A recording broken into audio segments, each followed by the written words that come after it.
Hi all welcome to K2CSC. ഇന്ന് ഈ വീഡിയോയിൽ നമ്മൾ കഴിഞ്ഞ വീഡിയോയിൽ നോക്കിയ ലോക്കൽ കൺസിസ്റ്റൻസിയുടെ റിമൈനിങ് പോർഷനാണ് നോക്കുന്നത്. സോ നമ്മൾ നോഡ് കൺസിസ്റ്റൻസി നോക്കി, ഇനി നോക്കുന്ന ആർക്ക് കൺസിസ്റ്റൻസിയാണ്. ആർക്ക് എന്ന് പറഞ്ഞാൽ എന്താണ് ഞാൻ പറഞ്ഞു, രണ്ട് വേരിയബിൾസ് ഉണ്ടെങ്കിൽ ആ വേരിയബിൾസിനിടയിലുള്ള ബൈനറി കൺസ്ട്രെയിൻറ്റ്സ് ജോയിൻ ചെയ്യുമ്പോഴാണ് ഒരു ആർക്ക് ആവുന്നതെന്ന് പറഞ്ഞു. If every value in its domain satisfies the variable binary constraints, അതായത് ഇപ്പോൾ ഇത് എക്സും ഇത് വൈയും ആണ് വിചാരിച്ചോ. X equal to Y square ആണ് ഇവിടുത്തെ കൺസ്ട്രെയിൻ എങ്കിൽ, X is equal to Y square ആണ് ഇവിടുത്തെ കൺസ്ട്രെയിൻ എങ്കിൽ, if every value its in domain, ഈ ഡൊമൈൻ എന്ന് പറയുന്നത് എക്സ് ആണ്, ഡൊമൈനിലുള്ള ഏത് വാല്യൂ എന്ത് ചെയ്യുന്നു, ഈ ഒരു ബൈനറി കൺസ്ട്രെയിനെ സാറ്റിസ്ഫൈ ചെയ്യുമെന്നാണ് പറയുന്നത്. X I is a arc consistence with respect to another variable X J. അതായത് എക്സ് ഐ എന്ന് പറയുന്നത് ഒരു ആർക്കാണ്, ഇത് വേറൊരു വേരിയബിൾ ആയിട്ടുള്ള എക്സ് ജെയുമായിട്ട് എന്താണ് കൺസിസ്റ്റൻ്റ് ആണെന്നാണ് പറയുന്നത്. അതായത് എക്സ് ഐ എന്ന് പറയുന്ന സാധനം ഒരു ആർക്ക് ഫോം ചെയ്യണമെങ്കിൽ എക്സ് ജെ എന്ന് പറയുന്ന ഒരു വേരിയബിളുമായിട്ട് അത് എന്തായിരിക്കണം, കൺസിസ്റ്റൻ്റ് ആയിരിക്കണം. ഇനി നമുക്കൊരു എക്സാമ്പിൾ നോക്കാം. സപ്പോസ് ദ കൺസ്ട്രെയിൻ, ഒരു കൺസ്ട്രെയിൻ തന്നിട്ടുണ്ട് y equal to X square where the domain of X and domain of Y is the set of digit. അതായത് നമ്മൾ എക്സിൻ്റെയും വൈയുടെയും ഡൊമൈനായിട്ട് എടുക്കുന്ന ഒരു കൂട്ടം ഡിജിറ്റ് ആയിരിക്കും. ഇപ്പോൾ വൈ എന്ന് പറയുന്നത് എക്സ് സ്ക്വയർ കിട്ടുമ്പോഴാണ്, എക്സിൻ്റെ സ്ക്വയർ എടുക്കുമ്പോഴാണ് വൈ കിട്ടുന്നത് എന്നാണ് ആ ഒരു പറയണം. അപ്പോൾ ഈ ആർക്ക് കൺസിസ്റ്റൻസിലെ രണ്ട് പോയിൻറ്റ്സ് എന്തൊക്കെയാണ്?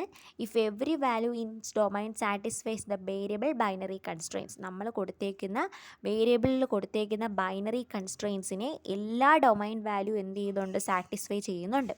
ഇതെന്ന് പറയുന്ന ഒരു വേരിയബിൾ ബൈനറി കൺസ്ട്രെയിൻ ആണ്, y equal to X square. അപ്പോൾ ഏതൊരു ഡിജിറ്റ് വാല്യൂ ഇട്ടാലും ഇതെന്ത് ചെയ്യുന്നുണ്ട്, ഇതിനെ സാറ്റിസ്ഫൈ ചെയ്യുന്നുണ്ട്. ഇനി എക്സ് ഐ എന്ന് പറയുന്നത് എക്സ് ജെയുമായിട്ട് ആർക്ക് കൺസിസ്റ്റൻ്റ് ആയിരിക്കും, എക്സ് ഐയും എക്സ് ജെയും രണ്ട് വേരിയബിൾസ് ആണെങ്കിൽ. ഇനി നമുക്ക് ഇതിൻ്റെ ബാക്കി നോക്കാം. അപ്പോൾ പറഞ്ഞെന്താ, എക്സിൻ്റെ സ്ക്വയറാണ് വൈ എന്നാണ് പറഞ്ഞ്. അപ്പോൾ എക്സ് 0 ആണെങ്കിൽ വൈ സ്ക്വയർ എന്ത് വരും, 0 വരും. എക്സ് 1 ആണെങ്കിൽ വൈ സ്ക്വയർ എന്ത് വരും, 1 വരും. എക്സ് 2 ആണെങ്കിൽ വൈ സ്ക്വയർ 4 വരും. എക്സ് 3 ആണെങ്കിൽ വൈ സ്ക്വയർ 9 വരും. അതേ രീതിക്ക് ഇങ്ങനെ പോകും. To make x arc consistent with respect to y, reduce x's domain to 0 1 2 3 അല്ലേ. അതായത് നമ്മൾ എക്സിന് വൈയുടെ ആർക്ക് കൺസിസ്റ്റൻ്റ് ആക്കണമെങ്കിൽ എക്സിൻ്റെ ഡൊമൈൻ എന്തൊക്കെ വരും, 0 1 2 3 ആ രീതിക്ക് പോകും. അതുപോലെ if we also made Y arc consistent with respect to X then Y's domains become, അതായത് നമ്മൾ വൈനെ എക്സിൻ്റെ ആർക്ക് കൺസിസ്റ്റൻ്റ് ആക്കണമെങ്കിൽ വൈൻ്റെ ഡൊമൈൻസ് എന്തൊക്കെയാണ് വരുന്നത്, 0 ഉണ്ട്, 1 ഉണ്ട്, 4 ഉണ്ട്, 9 ഉണ്ട്. കാര്യം എന്താ, വൈ എന്ന് പറയുന്നത് എക്സിൻ്റെ സ്ക്വയർ ആണ്. അപ്പം നമുക്ക് വൈയിൽ എല്ലാ വാല്യൂസും പോസിബിൾ അല്ല അല്ലേ, കാര്യം എക്സിൻ്റെ സ്ക്വയർ എടുക്കുന്ന വാല്യൂസ് മാത്രമേ വൈയിൽ വരത്തുള്ളൂ. അപ്പം വൈയുടെ ഡൊമൈൻ എന്ന് പറയുന്നത് വളരെ ചെറുതായിരിക്കും, പക്ഷേ എക്സിൻ്റെ ഡൊമൈൻ സെറ്റ് എന്ന് പറയുന്നത് എത്ര വേണമെങ്കിലും വരാം. കാര്യം എക്സ് എന്ന് പറയുന്ന ഏത് സെറ്റ് ഓഫ് ഡിജിറ്റ് വേണമെങ്കിലും എടുക്കാം, വൈ എന്ന് പറയുന്ന ആ കൺസ്ട്രെയിൻ അനുസരിച്ച് ഇവിടെ വരത്തുള്ളൂ. ഇങ്ങനെ നോക്കുമ്പോൾ ഓൾ CSP ആർക്ക് കൺസിസ്റ്റൻ്റ് എന്ന് പറയും. Arc consistency detect failure earlier than the forward checking. നമ്മളിപ്പോൾ ഫോർവേഡ് ചെക്കിങ് മീൻസ് നേരെയുള്ള ചെക്കിങ് രീതിയിൽ പോകുന്നതിനേക്കാളും ആർക്ക് കൺസിസ്റ്റൻസി എന്ത് ചെയ്യുന്നു, ഫെയിലിയർ പെട്ടെന്ന് ഡിറ്റക്ട് ചെയ്യുന്നു. ഇനി ഇതിൻ്റെ ഒരു അൽഗോരിതം ഉണ്ട്. അപ്പോൾ ഇതൊരു പ്രൊസീജിയർ വൈസ് അൽഗോരിതം നോക്കണം, അല്ലാതെ ഫംഗ്ഷൻ വൈസ് എഴുതിയ അൽഗോരിതം നോക്കണം. എക്സാമിന് ചോദിക്കുന്നൊരു ഷോർട്ട് ക്വസ്റ്റ്യൻ ആണ്. അപ്പോൾ നമ്മുടെ ആർക്ക് കൺസിസ്റ്റൻസിയുടെ അൽഗോരിതത്തിന് പറയുന്ന പേരാണ് AC3 അൽഗോരിതം ഫോർ ആർക്ക് കൺസിസ്റ്റൻസി. വളരെ എളുപ്പമാണ്, ശ്രദ്ധിച്ചിരുന്നു കഴിഞ്ഞാൽ ഇപ്പം തന്നെ കിട്ടും. ഇവിടെ നമ്മൾ യൂസ് ചെയ്യുന്നത് ഒരു ക്യൂ ഡേറ്റ സ്ട്രക്ചറാണ്. ഓക്കെ, ഇപ്പോൾ ക്യൂ ആണ് നമ്മളിവിടെ ഡേറ്റ സ്ട്രക്ചറായിട്ട് യൂസ് ചെയ്യുന്നത്. അപ്പോൾ ഫസ്റ്റ് സ്റ്റെപ്പ് എന്ന് പറഞ്ഞാൽ initially the queue contain all the arc in the CSP. നമ്മളെടുത്തേക്കുന്ന കൺസ്ട്രെയിൻ സാറ്റിസ്ഫാക്ഷൻ പ്രോബ്ലത്തിലുള്ള എല്ലാ ആർക്കുകളെയും നമ്മൾ ആദ്യം എന്ത് ചെയ്യണം, ക്യൂയിലോട്ട് ഇൻസേർട്ട് ചെയ്യണം. ഓക്കെ, ഇനി എന്താ ചെയ്യുന്നത്, AC3 എന്ന അൽഗോരിതത്തിൻ്റെ പേര് AC3 pops of an arbitrary arc xi, xj and make xi arc consistence with xj. അതായത് നമ്മളെ ക്യൂവിൻ്റെ അകത്ത് എന്താ കിടക്കുന്ന ഒരു എല്ലാ ആർക്കും നമ്മുടെ ക്യൂവിൻ്റെ അകത്തെടുത്ത് ഇട്ടു. ഓക്കെ, ഇനി എന്താ ചെയ്യുന്നത്, അതിൽ നിന്ന് ആർബിട്രറി, അതായത് ഏതേലും ഒരു ആർക്ക് എന്ത് ചെയ്യുന്നു, എടുക്കുന്നു. അപ്പോൾ ആർക്ക് എന്ന് പറയുമ്പോൾ അതിൻ്റെ രണ്ട് അറ്റത്ത് എന്ത് കാണും, രണ്ട് നോഡ് കാണും. സപ്പോസ് നമ്മൾ എടുക്കുന്ന ആർക്ക് xi xj നോഡുകളെ കണക്ട് ചെയ്തിട്ടുള്ള ആർക്കാണെങ്കിൽ നമ്മൾ എന്ത് ചെയ്യുന്നു, ചെയ്യുന്നു, അതിനെ എടുത്തിട്ട് ഈ എക്സ് ഐനെ എക്സ് ജെയുമായിട്ട് കൺസിസ്റ്റൻ്റ് ആക്കുന്നു. ഇനി എന്താ ചെയ്യുന്നത്?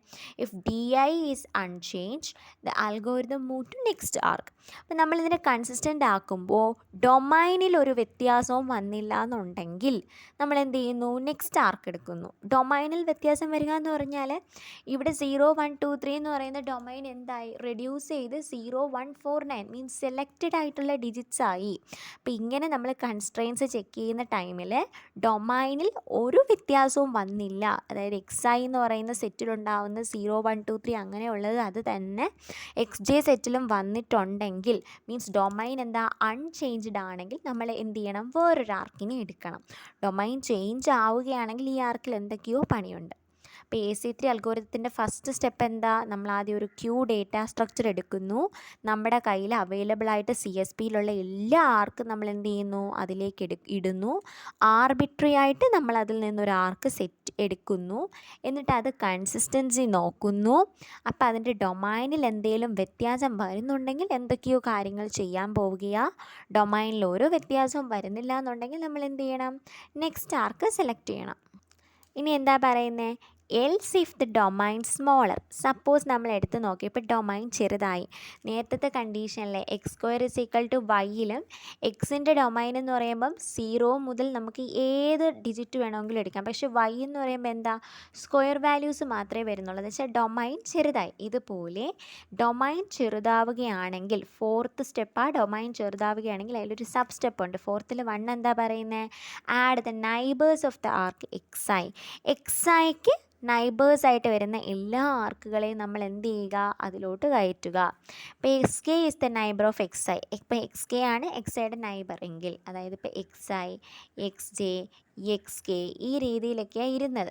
അപ്പോൾ സപ്പോസ് നമ്മുടെ xi xj കൺസിസ്റ്റൻസി ചെക്ക് ചെയ്യുമ്പോൾ ഇവരുടെ ഡൊമൈൻ ചെറുതാവുകയാണെങ്കിൽ ഇതിൻ്റെ നൈബറായിട്ടുള്ള xk എന്ന് പറയുന്ന ആർക്കിനെ മീൻസ് xk xi ഈ ഒരു ആർക്കില്ലേ ഇത്, ഈ ഒരു ഡാഷ് അതും എന്ത് ചെയ്യുന്നു? നമ്മുടെ ക്യൂവിൻ്റെ അകത്ത് കയറുന്നു. Else if D I is revised down to nothing return failure.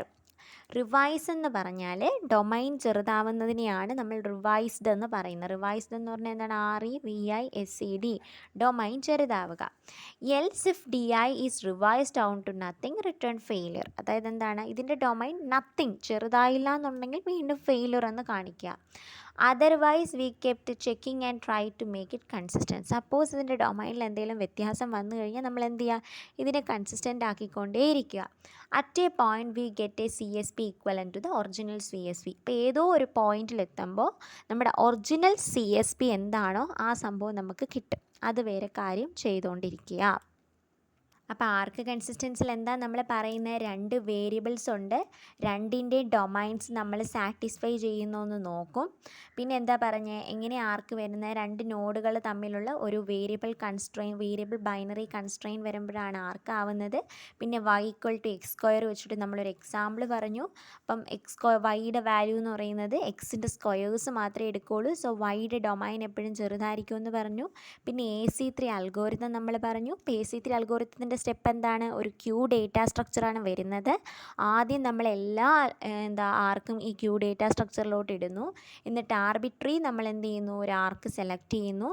അതിൻ്റെ കൺസിസ്റ്റൻസി ചെക്ക് ചെയ്യുന്നു. ഡൊമൈനിൽ ഒരു കുഴപ്പവും വന്നില്ല എന്നുണ്ടെങ്കിൽ നമ്മൾ എന്ത് ചെയ്യുന്നു? നെക്സ്റ്റ് ആർക്ക് സെലക്ട് ചെയ്യുന്നു. സപ്പോസ് ഡൊമൈൻ ചെറുതാവുകയാണെങ്കിൽ നമ്മൾ എന്ത് ചെയ്യുന്നു? ഇവിടെ നൈബറിങ് ആർക്കായ xk ആണ് ആഡ് ചെയ്തത്. അതുപോലെ നമ്മളൊരു ആർക്ക് എന്ത് ചെയ്യുന്നു? ആഡ് ചെയ്യുന്നു. ദെൻ വീണ്ടും നമ്മുടെ ഡൊമൈൻ ചെറുതായോ എന്ന് നോക്കുന്നു. Revised means ചെറുതായോ.